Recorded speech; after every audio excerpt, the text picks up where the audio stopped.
દરેક માણસ સુખની ઈચ્છા કરે. સુખ શું કરે? ઇન્દ્રિયોનું સમાધાન આવે છે. તેના લીધે અંદર બધી ઇન્દ્રિયો શાંત રહેશે, ત્યારે અંદરની વ્યવસ્થા સારી રહેશે. આ બધી ઇન્દ્રિયો સમાધાની હોય ત્યારે શાંતિ અને સ્વાસ્થ્ય મળે છે.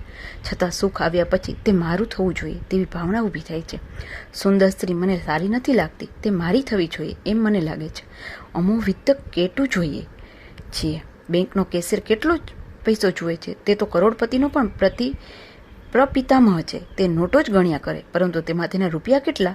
સમજો કે નોટોનું ગોડાઉન જોવા જઈએ, ત્યાં અગણિત નોટો જોઈને અમે સુખી થઈશું નહીં. જો રૂપિયાની નોટો જ જોઈને સુખ મળતું હોય તો આપણે સુખી થાત, પરંતુ આપણે સુખી થતા નથી. માણસને નોટો નહીં પણ તેની માલિકી સુખ આપે છે. સુંદર સ્ત્રી કોઈ પણ વસ્તુ મને સુખ નથી આપતી, તે મારી થવી જોઈએ તો સુખ આપે. વીજ સુખ નથી આપતું, તે મારું થાય તો સુખ મળે.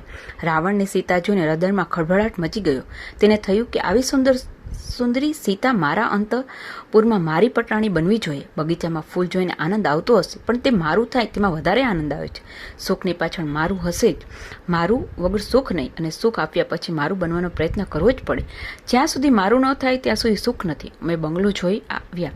બંગલો બહુ સારો છે, પણ તેમાં સુખ નથી.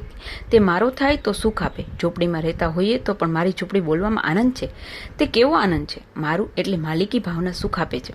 સુખ દુઃખમાં માલિકી ભાવના કેમ ઓછી? આ પ્રશ્ન ઊભો થાય છે. નહીં તો સુખે દુઃખે અમારું કંઈ બગાડ્યું જ નથી. સુખ દુઃખ આવશે, જે હશે તે ચાલશે. દુઃખ આવ્યા પછી તેને સ્વીકારવાનો બુદ્ધિની તૈયારી હોવી જોઈએ.